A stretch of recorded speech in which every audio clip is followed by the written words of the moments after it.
La 1110, la primera radio pública de la Argentina.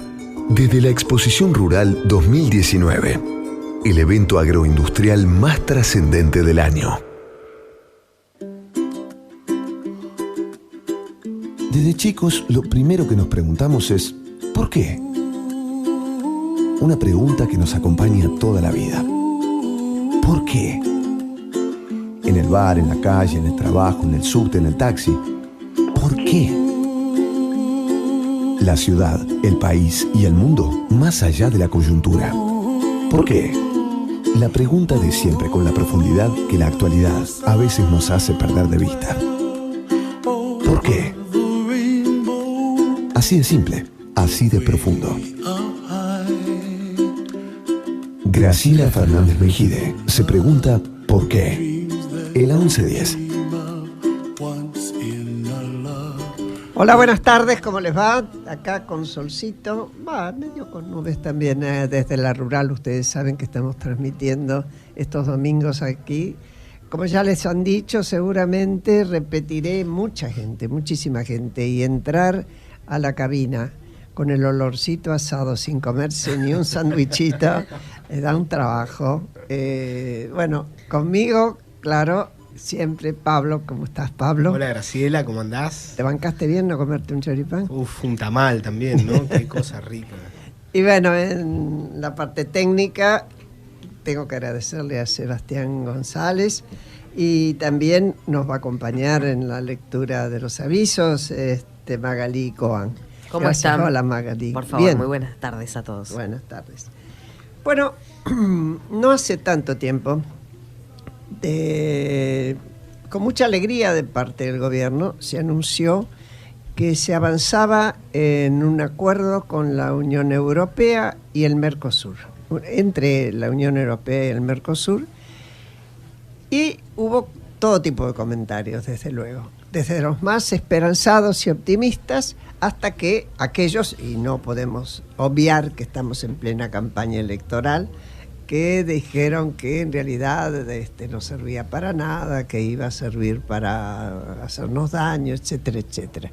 Es difícil imaginar que grandes acuerdos que involucren la exigencia a los países de preocuparse por producir mejor, de mejor calidad, de mayor cantidad para tratar de exportar y también eventualmente de importar aquello que le haga falta, pueda ser malo en sí mismo. Y también sería ingenuo creer que esto se soluciona en un abrir y cerrar de ojos y que para mañana ya tenemos novedades. No las vamos a tener, seguro que va a llevar tiempo, y para que nos ayuden a pensar en esto, invitamos a dos amigos que han estado otras veces en el programa.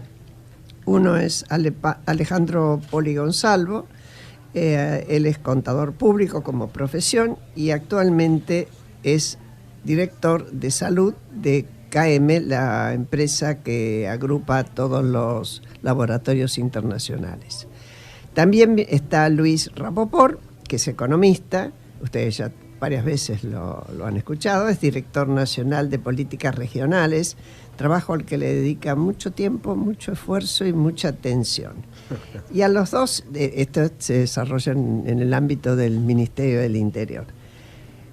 Ambos son miembros del Club Político Argentino y a ambos le vamos a preguntar, por favor, ¿qué opiniones tienen ustedes sobre el tema de lo acertado o no de este acuerdo que se firmó?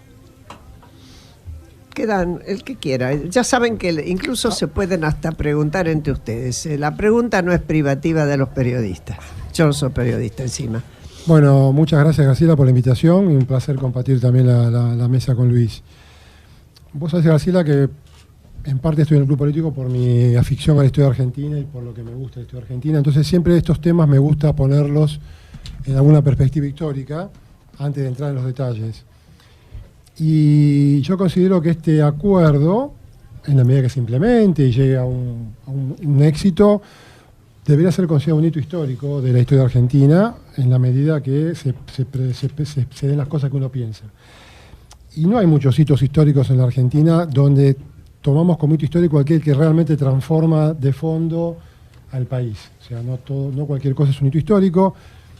obviamente están los que todos conocemos, desde la Constitución de 1853, también tenemos leyes que son conocidas, pero no tanto, como la Ley de Educación Común de 1884, que rigió casi un siglo y signó la educación argentina, la Ley de Inmigración de 1876, que marcó la política migratoria de la cual vino el crecimiento poblacional del país, la Ley Sáenz Peña en 1912, que abrió las urnas a los varones en un sufragio universal y gracias a eso entró el radicalismo. Hay que mencionar como hito histórico el 17 de octubre de 1945, que independientemente de cuáles sean sus consecuencias y que de todas las opiniones que hay, fue un hito histórico. Y después creo que hay que esperar hasta la democracia, hasta 1983, donde el triunfo de Alfonsín también marca un hito histórico. Durante el periodo democrático es difícil detectar algo que haya cambiado profundamente la sociedad como estos hitos que menciono. Ni siquiera creo que la Constitución del 94, con todas las reformas que introdujo, produjo un cambio profundo en la Argentina. Yo creo que este hito del acuerdo, visto a la luz de lo que le ha pasado a otras naciones, que después podemos hacer algunos datos, podría enmarcarse en ese esquema. Sí, ¿vos qué decís, Luis? ¿Cómo lo ves vos? Mirá, vos escribiste un artículo muy importante, dale. También. Lo primero que me parece hay que percibir es que el Mercosur, básicamente por Brasil y Argentina, menos por Uruguay y Paraguay, el Mercosur es el bloque económico más cerrado del mundo. Muy cerrado. O sea, el que tiene la menor porcentaje de comercio de importación y de exportación respecto del Producto Bruto total. ¿Con quiénes tenemos acuerdos que tengan algún sentido de nombrar? Un acuerdo con Israel. Yo creo que son 3. Y sí, son 3, me quiero acordar ahora. Sí, son muy pocos, 2, 3, pero son realmente mínimos. Ahora se está intentando otros acuerdos. Ahora, digamos, el acuerdo es un instrumento que no es menor, pero tiene obligaciones, tiene deberes para hacer, digamos. Lo primero que hay que entender es que la Argentina es competitiva en algunos segmentos importantes del sector agropecuario, es competitiva en los servicios basados en el conocimiento. Las empresas multinacionales que están instaladas acá en virtud del régimen automotor están en el estado del arte internacional, incluso tienen un nivel de productividad por ahí superior a la de muchos otros países del mundo, y lo mismo pasa en relación a otras multinacionales. Pero el gran desafío de un acuerdo de esta naturaleza son las empresas medianas y pequeñas de la Argentina, algunas de las cuales, un porcentaje relativamente chico, son exportadoras, sobre todo en el rango de las medianas empresas. No suficiente todavía para lo que se demandaría. Yo diría que lo que falta, y es una cosa que la Argentina no tiene, y bueno, yo es mi pelea en el entorno del Estado, pero no estamos tan cerca, y ni que hablar del discurso político de la oposición, que es todavía más cerrado desde ese punto de vista.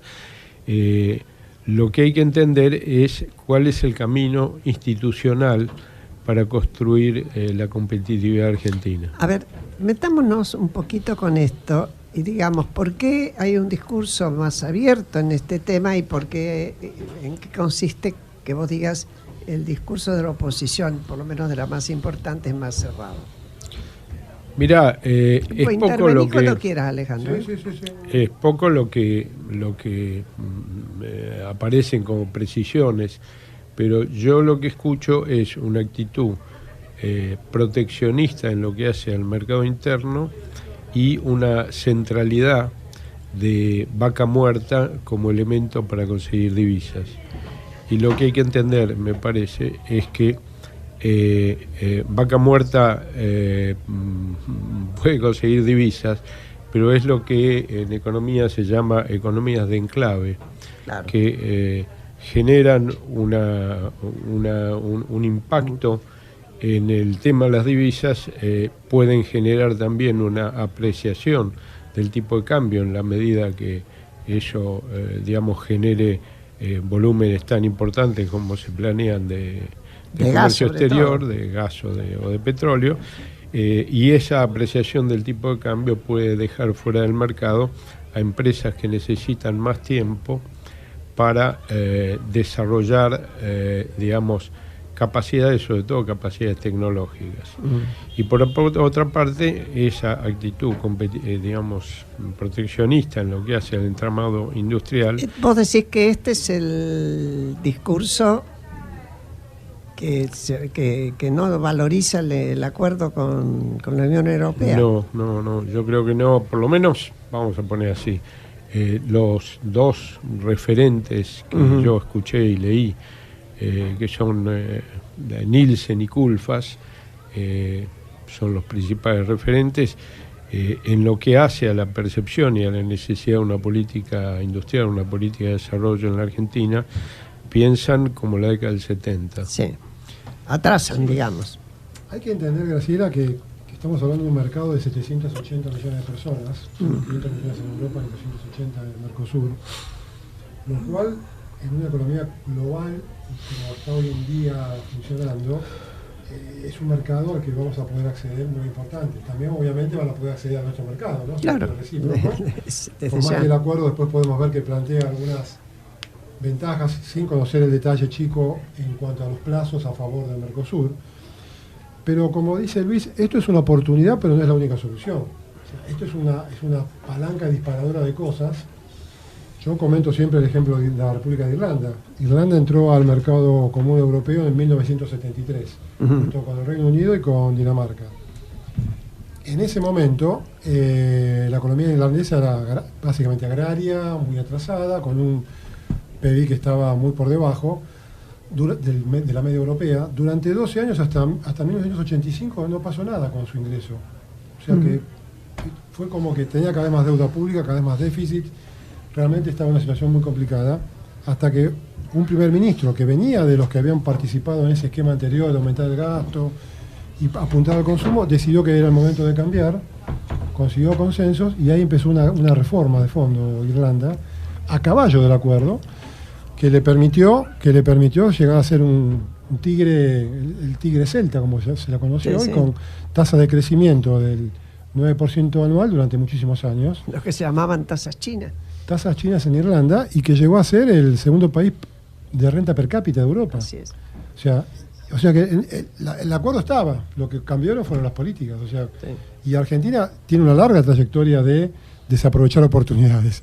Así que para vos, en lo que es...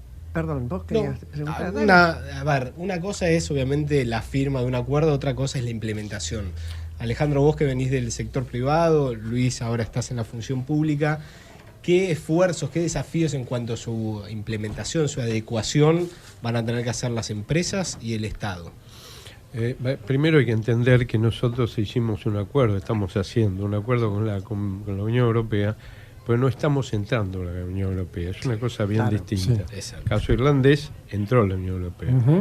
La Unión Europea tiene una política de desarrollo económico y tecnológico, pensado en innovación y ciencia y tecnología, extraordinariamente sofisticado, que es una construcción institucional inicialmente. Esa digamos, política tiene básicamente un triángulo, que es, por un lado, fondos.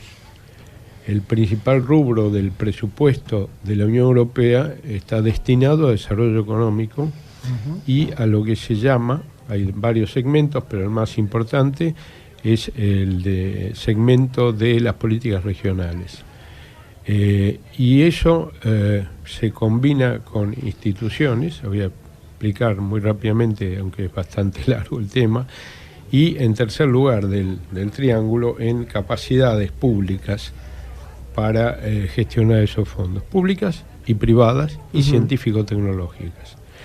Entonces, lo que hay es, digamos, fondos que se llaman fondos de cohesión, son los fondos estructurales, hay varios, un paquete de fondos, y el marco institucional arranca desde un concepto multinivel del desarrollo, donde están definidas cuáles son las competencias del nivel supranacional, o sea, el nivel comunitario, el nivel nacional, el nivel regional, que equivale a nuestras provincias, y el nivel municipal o local.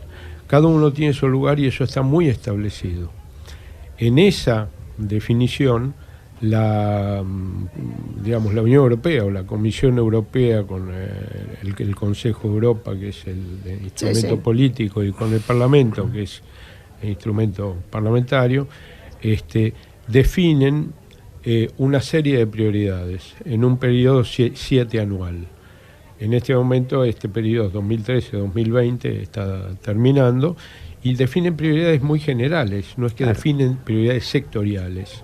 El concepto de lo sectorial se remite al nivel regional. Claro, cada región hace su propio... ¿Por qué? Porque todo gira alrededor de un concepto de especialización inteligente. No que todas las regiones hagan todo, sino que se concentren en aquellas cosas en las cuales pueden ser competitivos internacionalmente. En realidad eso ya vino desde el famoso acuerdo de Maastricht. Por eso algunos países dejaron de producir carbón, por ejemplo, para producir otras cosas. Es toda una tradición. El acuerdo de Maastricht es un antecedente importante, pero de Maastricht hasta acá se perfeccionó muchísimo. Se perfeccionó sobre todo en este concepto de especialización, y se perfeccionó centralmente en unificar el marco administrativo de control de impacto de todas las regiones. O sea, las regiones y los países eligen lo que hacen, pero lo que no eligen es cómo se hace. Claro. Y en ese cómo se hace entra la participación de la sociedad, de los empresarios, del sistema científico-tecnológico, las ONG, de los trabajadores, y llegan a un nivel de integración en la sociedad de hacia dónde vamos, que es lo que hace que el Báltico, de luego, las regiones del Báltico están en el siglo XXII, en el XXI, pero también entran en la zona de alta competitividad regiones como La Rioja en España, o como Castilla-León. Castilla-León originalmente era muy parecida a Córdoba, y La Rioja es una zona, digamos, con menos densidad, centrada en alimentos. Ahora, si quieren les doy un ejemplo. Lo mejor es ejemplo para entenderlo. La Rioja, un ejemplo. La Rioja en España. La Rioja, España. Hay una institución, hay varias instituciones, porque esto es una construcción institucional del desarrollo. Instituciones significa normas, reglas, etcétera, pero también que se cumplen, además. Que se cumplen, y además organizaciones. Hay una organización que testea los alimentos entre 5.000 personas de distintos grupos etarios, de distintas regiones, distintos ámbitos, sexo, etcétera. Obviamente después, como si nosotros testeáramos un bife, digamos, le mandamos a 5.000 tipos de distintas zonas, de distintas regiones de galletitas. Le mandamos, después le damos como premio 3 bifes de regalo. Juntan toda esa información y están en condiciones, con inteligencia, ciencia, tecnología, de poner ese bife tal cual le gusta a cada segmento etario y a cada público receptor. Entonces, no estamos hablando de capacidades imposibles, pero son las que hay que construir. No es que nosotros no las tengamos, tenemos una cantidad de capacidades mayores que los riojanos en lo que hace a tecnologías de producción agropecuaria. Están impresionadísimos de los riojanos de España. Se sienta susceptible. Claro, están impresionadísimos con lo que puede ayudarles a ellos un vínculo con el INTI y con el INTA, pero este ejemplo que doy de tecnologías centradas en lo comercial, lo han desarrollado de una manera brutal. Sí, hay ejemplos. El ejemplo de Asturias mismo, que era una región que tenía carbón, acero, y nada más. y astilleros totalmente obsoletos al momento de entrar a la Comunidad Europea tuvieron que reconvertirse completamente. Absolutamente. Hoy en las minas de carbón hacen circuitos turísticos, por ejemplo, se transformaron en una provincia muy ganadera, con los subsidios ganaderos. Bueno, todo eso, además, como dijo Luis, hay fondos, y España recibía fondos que equivalían durante muchos años a casi el 1% del PBI español. Hicieron una red de autopistas, una cantidad de obras enormes, que eso es lo que no vamos a tener nosotros en principio. Eso es lo que tenemos que tener, eso es Lo que distinto. Yo creo que es al revés. Yo quería contar una anécdota en el sentido que me hizo recordar recién Alejandro. Yo estaba en el 84 en España, hacía poco que se había firmado el tratado, que Felipe González lo había aceptado, y los noticieros, con mucha nostalgia, en Asturias, precisamente, sacaban a los hombres sentados en los bares con una melancolía y una depresión impresionante, porque a pesar de que cobraban su sueldo, habían dejado de trabajar en las minas. Y buena parte de un discurso liviano era, ¿y ahora con esta gente qué vamos a hacer? Y era, ahora, de entonces acá, supieron qué hacer. Algo hicieron, claro. Tenemos nuestra propia ahí estamos en lo que hay que hacer. Claro, el problema porque es cómo se encara y se prevé esto. Nosotros no tenemos a la Comisión Europea, no tenemos la Unión Europea que nos marque apenas la cancha. Tenemos Mercosur y pero nosotros tenemos que ser conscientes de eso y redefinir las prioridades presupuestarias. O sea, no hace tanto existía el Fondo Soja en la Argentina con medio punto del producto. Nosotros obviamente necesitamos reducir el gasto público, pero hay que cambiar las prioridades del gasto público y dentro de un paquete más chiquito centrarse en dos o tres cosas. En primer lugar, hay que reducir la carga impositiva. No es que los europeos tengan menos carga, tienen una carga igual o mayor que la nuestra, pero una estructura de servicios como contraparte de esa carga muy desarrollada. Pero nosotros no debemos liquidar todos los impuestos extorsivos que limitan la capacidad exportadora, principalmente ingresos brutos provinciales y el crecimiento de un, entre comillas, ingreso bruto municipal que está pesando sobre el sector productivo. Por otra parte, o sea, convertirlo en un IVA que te lo devuelven con la exportación, por ejemplo. Por el otro lado, necesitamos conformar un fondo de cohesión, un fondo de convergencia o como sea, discriminado al modo europeo, o sea, poner más plata del fondo en las provincias más ricas, más pobres, y que esas provincias pongan menos de contraparte, poner menos plata del fondo en las provincias más ricas, como la Ciudad Autónoma de Buenos Aires, y que el toco lo ponga la Ciudad Autónoma de Buenos Aires, y entonces de paso apuntar hacia una cohesión territorial, hacia una convergencia en los niveles de desarrollo. Ahora, el tercer tema, el segundo y tercero, son las instituciones locales que hay que fortalecer para la gestión del desarrollo, centralmente los gobiernos provinciales. Y tenemos por suerte dos instituciones excelentes que hay que capitalizarlas más, que son INTA y INTA. Claro. En alguna medida también otros organismos científico-tecnológicos o con capacidades científicas, como puede ser SENASA, que va a tener que tener un rol central, porque el acuerdo obliga a responder estándares europeos. O sea, yo no puedo fabricar un artículo eléctrico que no enchufe o que no cumpla las normas de seguridad europeas. Sí.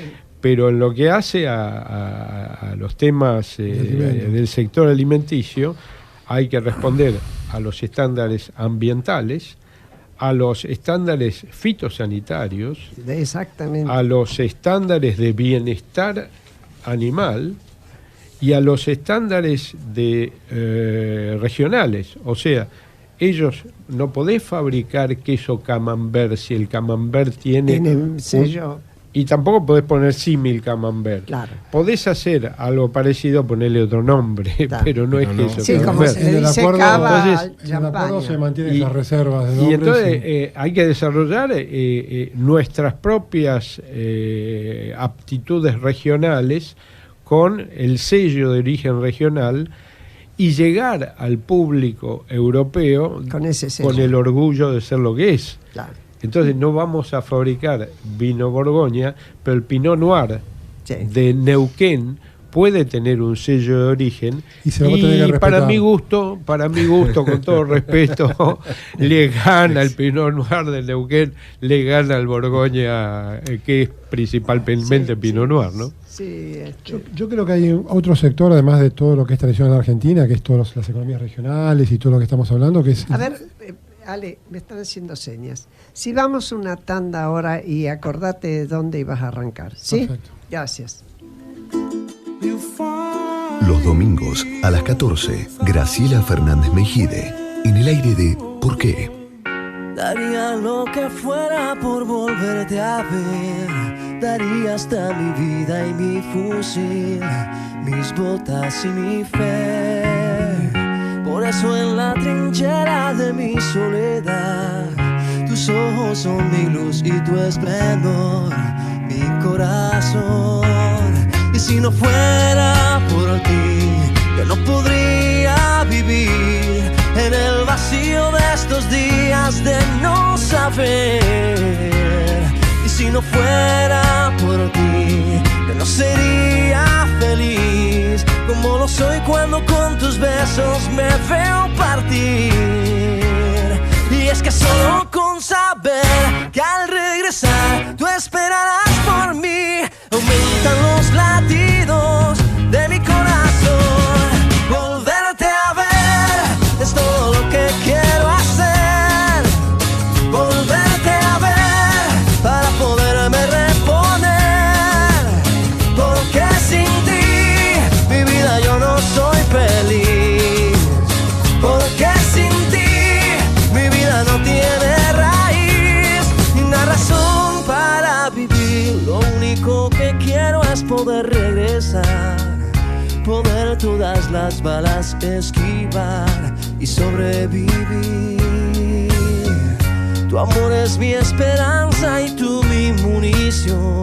Por eso regresar a ti es mi única misión. Y si no fuera por ti, yo no podría. Escuchamos a Juanes, Volverte a ver, aquí en ¿Por qué? Acá seguimos con Luis Rapoport y Alejandro Poli González, pero Magalín tiene que decirnos algo. Les cuento que pueden comunicarse con este programa a través de Twitter, @porqueprograma, o por mail, porqueprograma@gmail.com. Para promover una Argentina con más y mejor industria, el Grupo Techint creó ProPymes. Este programa acompaña la mejora en la competitividad de sus pymes clientes y proveedoras. ProPymes, el compromiso de Techint con su cadena de valor. Gracias, Magalín. Alejandro, quedaste vos con el uso de la palabra, concedido. Sí, no, quería comentar un poco sobre el sector servicios, donde Argentina tiene unas capacidades enormes realmente, en recursos humanos y en posibilidades de hacer cosas.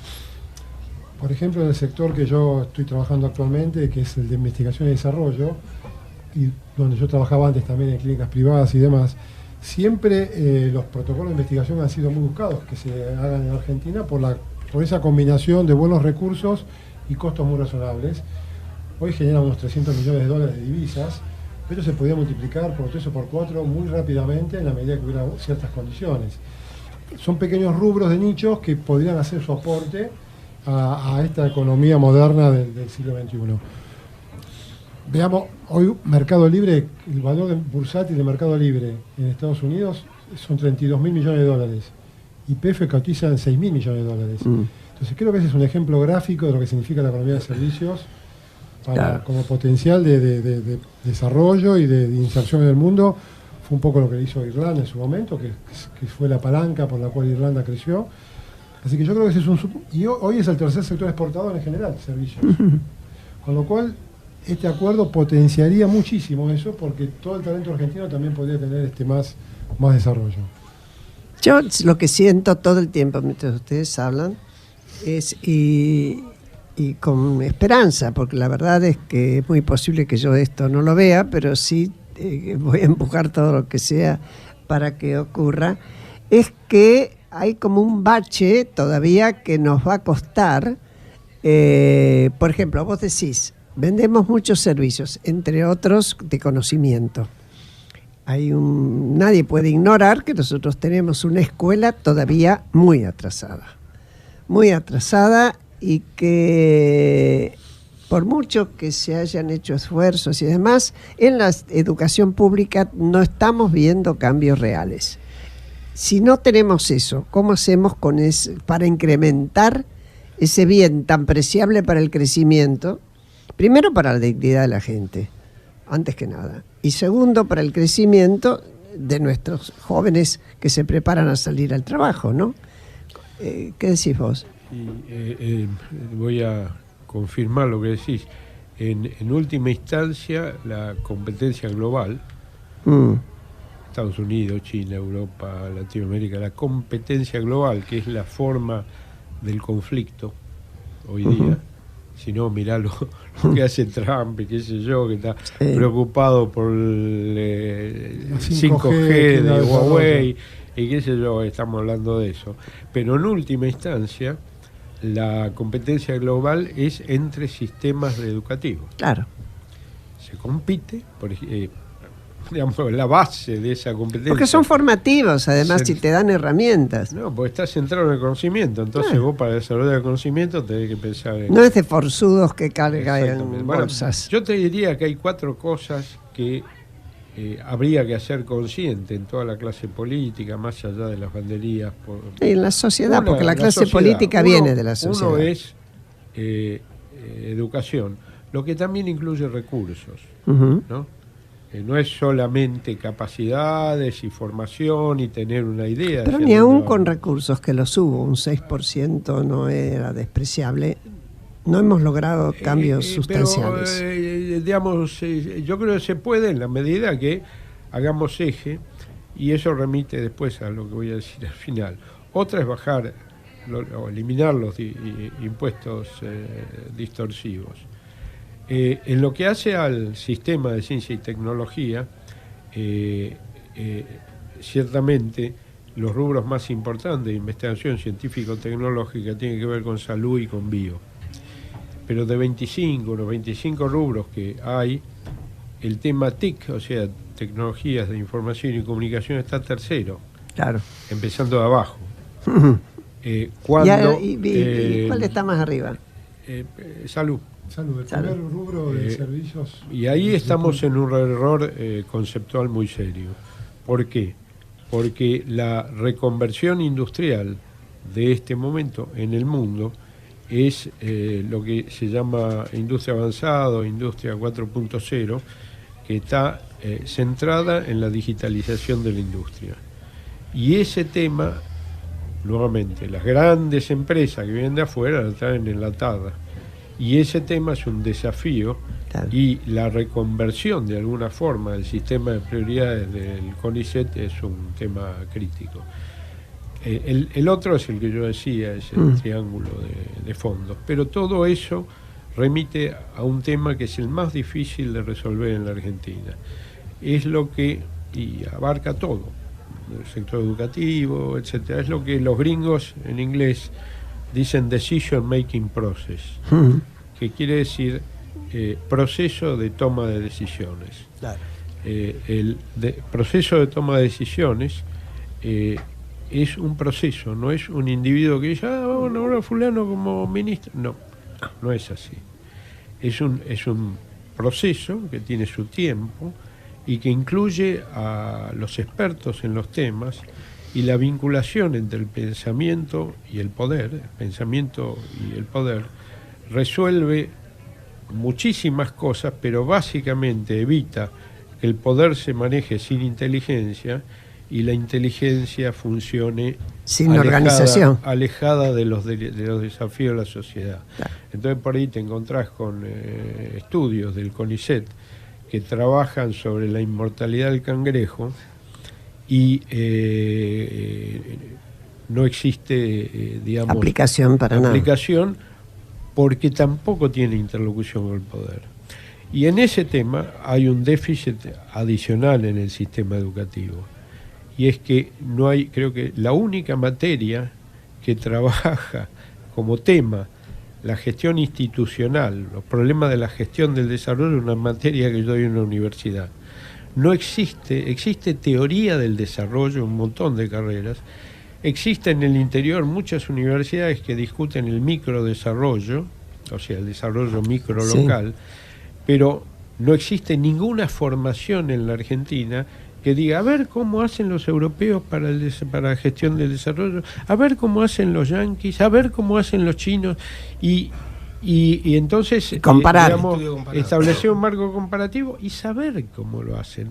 No hay prácticamente ningún economista en la Argentina que haya estudiado gestión del desarrollo, o sea, instituciones, organizaciones, fondos, capacidades, y de qué forma, instrumentos, etcétera. O sea, todo eso se estudia en un montón de universidades del mundo, en la Argentina ninguna. Ahora, cuando ustedes, cada uno en su ámbito, vos por ahí mucho más cercano al ámbito de la política oficial, llegan con estas necesidades, con estas demandas o con estas puestas en observación, ¿tienen eco? ¿Tienen oídos que escuchan? A ver. Te cuento un poco, ahora te voy a responder la pregunta esa, pero digamos, yo creo que lo que plantea Luis de esta falta de decisión, de foco en ciertos temas claves y estratégicos, es lo que ha hecho que la Argentina esté atrapada en esta trampa de estancamiento y de puja distributiva hace años, donde nadie puede romper el statu quo por la cantidad de intereses que están generados y lavados. Y finalmente este acuerdo en pocos días ha disparado un enorme debate. O sea, que yo le veo una gran virtud de que lo que no podíamos debatir nosotros, hoy estamos hablando de esto y Luis puede plantear este tema que, y en buena hora, que no lo podemos plantear antes, porque no lo escuchaba nadie.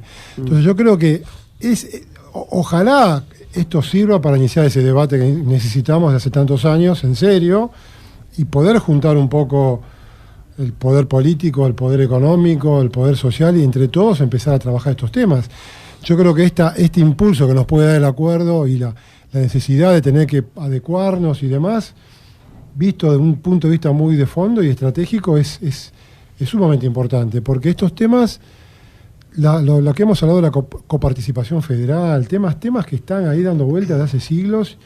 No hablemos de la reforma del sistema de salud, que es un tópico, que gastamos el 10% del PBI en salud y tampoco tenemos buenos indicadores. O sea, hay temas que todo el mundo los conoce, hay especialistas, pero todo desarticulado y sin un plan estratégico y una consistencia y una coherencia y una continuidad. La Unión Europea les llevó décadas llegar a lo que hoy...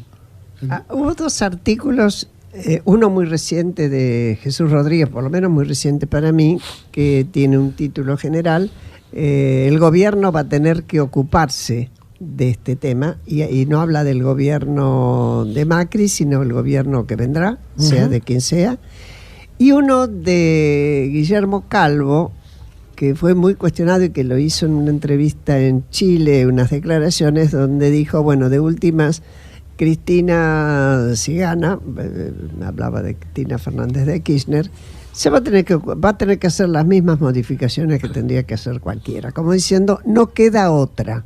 Ambos, de distinta manera y viendo seguramente distintos protagonistas o no, dicen, no queda otra. ¿Qué hay de eso? Yo lo de Jesús Rodríguez no lo leí. Circuló hoy en el mailing del Club Político. Lo voy a leer. Lo de Calvo, bueno, es una mirada restringida de la macroeconomía. Yo estoy medio peleado con los macroeconomistas, porque no miran la vida, o sea, miran, son contadores, perdón, que miran la situación fiscal y monetaria de muy corto plazo. Y eso no existe en el mundo. Digamos, en el mundo se piensa esencialmente en los temas de la tecnología, el desarrollo, industria 4.0 y un montón de cosas que están en el centro del debate. No los culpo, se dedican a eso, alguien se tiene que dedicar, como decía Borges de ¿cómo se llama? De los verdugos, Claro, ¿no? pero lo pones Alguien casi tiene en que ser el- verdugo, pero lo pones casi en el renglón del sexo de los cangrejos. no me motiva. Pero al decir lo que dijo, es cierto, no hay otra salida que una reducción del déficit fiscal, esté quien esté. Eso, si no conseguís plata que te presten, flaco, tenés que bajar el gasto, es de ABC. Pero olvidarse de los aspectos de calidad institucional, de que exista una justicia independiente y que se condene la corrupción, que no se imponga la mentira en las estadísticas oficiales, que no haya un clientelismo en la relación entre los gobernadores y el Poder Ejecutivo Central. Son todos cambios institucionales que tienen mucho más que ver con construir una sociedad apta para el desarrollo que solamente el ajuste fiscal. Entonces, con todo respeto a Calvo, si todo el problema fuese reducir el déficit fiscal, bueno, es azaroso el voto. Los dos van a hacer lo mismo. Estamos de acuerdo. Pero Sí. inclusive aún limitándonos al punto de vista del déficit fiscal, no está dicho que la Argentina haya pasado por un montón de crisis tremendas y haya solucionado el problema. O sea, si hemos esta teoría de que hay que ir al fondo o destruirse todo para arreglar las cosas, Argentina varias veces tocó fondo y nunca arregló nada. O sea, que no está dicho que no explote da de vuelta la resultado, economía porque si gana la oposición se produzca una corrida, un desbarranque económico por temor o por lo que sea. Eso no garantiza para nada que se tomen las medidas de fondo que hay que tomar o todos estos planes que propone Luis. La historia argentina está llena de crisis enormes, tremendas, y donde todo se licúa y después de un tiempo vuelve a arrancar y o viene la soja o viene algo y sigue todo igual. Siempre se espera el milagro. Sí, dale. Alejandro, y te lo extiendo, Luis, dentro del debate que se abrió a partir de la firma del acuerdo que nombrabas, una de las opiniones, por lo menos que levantó más polvareda, fue la de Gustavo Grobo Copatel, empresario agropecuario, que, cito textual, dijo: hay que dejar que algunos sectores económicos, empresarios, desaparezcan. ¿Cómo, quiénes se benefician y quiénes pierden con una apertura comercial? ¿Y cómo se reconvierten si es que desaparecer es demasiado? ¿Cómo reconvertir a esos sectores? Yo no estoy de acuerdo con la mirada sectorial, porque la heterogeneidad sectorial es muy, muy grande. Vos decís, vamos a perder la industria textil, y yo te digo, ¿Cosiuco vamos a perder? Cosiuco es una empresa globalizada que vende En todos ropa lados, en claro. Miami, en cualquier lado. Entonces, la mirada sectorial es un error. Lo que hay que mirar son las empresas. Y las empresas están en un entorno regional, cuando son empresas pymes, entonces hay que mirar a las provincias. Hay pymes que están exportando. Y sí, desde luego. Y hay que mirar a las provincias y a instituciones como el INTA, el INTI, el CONICET, SENASA, etcétera, en la construcción local de la competitividad de esa provincia. Un ejemplo. Salta es una provincia que tiene una densidad empresaria débil. No tiene nada que ver con Córdoba, no tiene nada que ver con Santa Fe. Sin embargo, hay empresarios que son líderes poroteros. El poroto va camino de ser el boom del futuro, como la soja, lo que hace la actividad agropecuaria. Hay empresarios malos y hay empresarios buenísimos. Y el INTI y el INTA está trabajando alrededor de harinas de porotos mezclado con otras harinas para llegar a las góndolas europeas con un producto novedoso, puede terminar en los fideos también. Claro. Ahora, ¿eso qué quiere decir? Que hay sectores que indudablemente existen, pero no hay que tener una mirada sectorial al hablar de quién compite y Claro, quién no compite. no hay que decir vamos a Hay salvar que- a los zapateros. Claro, y No. ¿qué salvar? Hay muchos zapateros que están en condiciones de competir, y la política de desarrollo de base local tiene que estar centrado en las pymes. Y esas pymes son empresas adolescentes, en el sentido que adolecen de un montón de capacidades, y para eso están los poderes públicos como para colaborar con esas empresas y no demonicemos a ningún sector. Hablemos de empresas y hablemos, eso sí, en el ámbito local, de una selección muy inteligente de cuáles son las empresas y también los sectores en el ámbito local que tienen más condiciones de competitividad. Porque si yo quiero fabricar hielo en Santa Fe, digo, ¿por qué voy a fabricar hielo en Santa Fe? Por más que esa empresa... Pero fíjate cuáles son... como hicimos alguna vez. O submarinos. Fíjate cuáles son las empresas y los sectores dentro del ámbito sectorial que más tienen ahí para jugar. Nosotros tenemos una unidad de desarrollo en Santa Fe, en Las Parejas, de excelencia en materia de maquinaria agrícola. Ese es un sector inevitable para Santa Fe, porque ahí hay no solamente empresas, sino el de entramado institucional de universidades y un centro de desarrollo especializado en esto, y puede funcionar. Eso no significa que algunas empresas de Las Parejas se fundan, pero tienen mucha posibilidad. Además, lo que dice Luis, en este sistema global de producción, muchas veces ya no se fabrican todas las cosas en un solo país. No. Entonces puede haber un autopartista que fabrique una partecita de un auto que sea perfectamente competitivo y sea capaz de exportar su producto, porque así se arma la producción a nivel mundial. O sea, una parte se compone, o sea que Argentina puede y tiene empresas de ese tipo. Lo que sí tiene Argentina son pocas pymes. Yo un poco viendo a raíz de este acuerdo algunos números, en proporción a otros mercados, lo que tiene Argentina son pocas pymes. Tal vez precisamente. Muy pocas pymes. No sé si Luis estará de acuerdo con esto, pero yo veo que la participación de las pymes es baja en Argentina. Pero yo creo que, bueno, viene de lejos con esas corporaciones empresarias muy dependientes del Estado y acostumbradas a subsidios,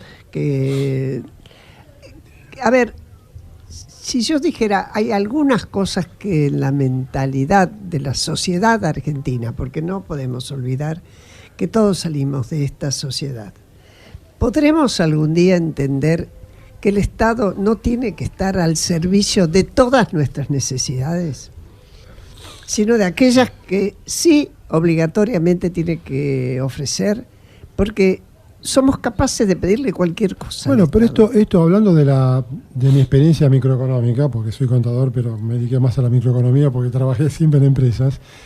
Cuando uno hace un presupuesto en cualquier empresa, finalmente tiene que decidir prioridades y cosas que va a hacer. El hecho de cómo se van a fijar esas prioridades es el problema político que Argentina no ha logrado resolver. Hay algunas cosas que son muy fáciles, porque si uno dice, bueno, me voy a gastar una fortuna en fútbol para todos y no tengo plata para otras cosas, es fácil de cortar. El tema es cuando vas entrando en otros detalles, porque el gasto público, hay que bajar el gasto público, pero hay que ponerle nombre y apellido a eso. Eso fue lo que hizo Irlanda en su momento, fue lo que hizo España, o sea, lo hicieron en años, pero hicieron bajas sustanciales.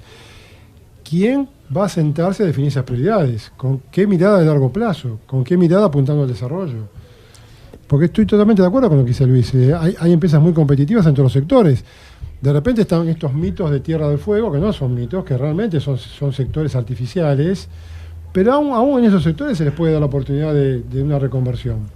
No está dicho que no puedan, o que no puedan directamente dedicarse al turismo. O algunos tienen contratos ya hechos hasta el año 23, creo. Bueno, ¿qué decías? Perdón, Luis, vos ibas a interrumpir y... No, nunca quise interrumpir. No, ibas a decir algo y yo te interrumpí. El gasto público hay que redireccionarlo. Primero hay que bajar sustancialmente, seguir bajándolo. Hay que eliminar los impuestos distorsivos. Eso es del nivel... Tal vez no sea ese uno de los motivos de que haya pocas pymes. Sí, porque lo que hay porque son pocas pymes, sí. Creo. Hay pocas pymes formales y, digamos, no pymes, hay pocas empresas. Sí, empresas. O sea, para dar cifras, Alemania tiene unas 120 empresas cada 1.000 habitantes, Italia estará en 100, 110, Chile tiene 50 empresas cada 1.000 habitantes, la Argentina tiene 15. Uh-huh. Esa es la cuenta. Ahora, el tema de promover la creación de empresas y la formalización de las empresas, sin duda, tiene, sobre todo en lo que hace a formalización, tiene mucho que ver con los impuestos distorsivos que hay que eliminarlos. ¿Y se está logrando, Luis, y también, simplificar? perdón, con una política de solucionar agujeros con el empleo público, ¿eh? Yo estoy segura que si hiciéramos la medida de empleos públicos de los mismos países y comparativo que vos citaste, yo no las tengo, pero seguramente que tiene mucho menos el recurso del empleo público para, con sueldos chicos, calmar la demanda. Mira, para darte un dato, en los 10 años hoteleros, como dice Borstein, de 2 millones y pico de empleados públicos se pasó a más de 3 millones y medio. Sí, un millón de empleos públicos más. Entonces, eso no resiste. Estamos hablando de un peso brutal. Pero hay un tema... Desanimás a cualquiera que quiera, digamos, le haces cómodo no preocuparse. Sí, pero un tema Hasta que eso. está en el centro, o debería estar en el centro del debate, y es percibir que no existe mejor política social que el empleo privado sustentable y competitivo. Así es. No hay Pues ninguno yo que la creo que supere. el gran tema de la Argentina es el empleo, realmente. Bueno, hay Sí. muchos temas, pero el empleo es un tema central y hay que dejar de hablar de reforma laboral, todas esas palabras que ya están quemadas, incineradas. Hay que hablar de un proyecto de crecimiento del empleo. Hay mucho empleo informal que hace cuántos años que lo venimos diciendo. O sea, hay temas en Argentina que son como tabú, que no se pueden tocar y no se pueden tratar de fondo. Bueno, Y se siguen arrastrando, y por eso vienen las crisis y a pesar de las crisis siguen los mismos problemas. no es fácil tampoco. Vamos una hoja de ruta. ¿Eh? Nosotros en 5 años tenemos que reducir el gasto público como para eliminar impuestos distorsivos, y en 5 años nosotros tenemos que llegar a tener 0,5, o sea, medio punto del producto destinado a un fondo de desarrollo de convergencia administrado por las provincias en un marco federal similar al europeo. Hacia esa meta debemos llegar. Y por suerte hay que negociar, y hay disposición en la Unión Europea de negociarlo y aceptarlo. Durante esos 5 años necesitamos mucha cooperación europea, no con plata, sino con incorporar metodologías de trabajo y marcos institucionales que permitan construir esa competitividad. Por eso les agradezco muchísimo que nos hayan ayudado. Yo tengo una pretensión tan grande y tan chica al mismo tiempo, desde el programa, de poder ayudar a meter en la cabeza de tanta mujer y hombre argentino, jóvenes, no sé cuántos nos pueden estar escuchando, de estos cambios que son indispensables si en serio una vez queremos decir de esta crisis salimos mejor. A ustedes que nos están escuchando, muchas gracias por estar ahí.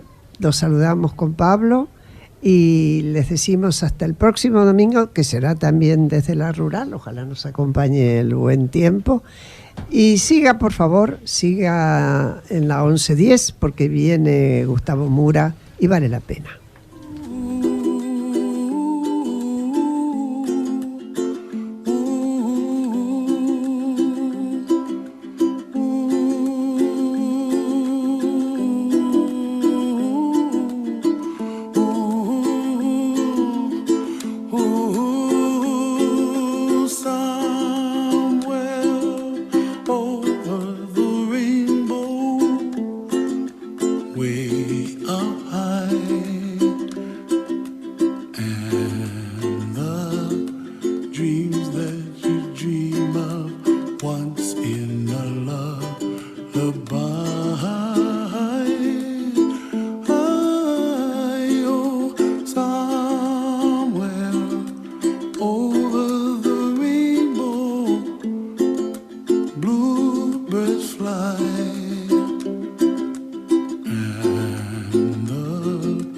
Dreams that you dream of, dreams really do come true.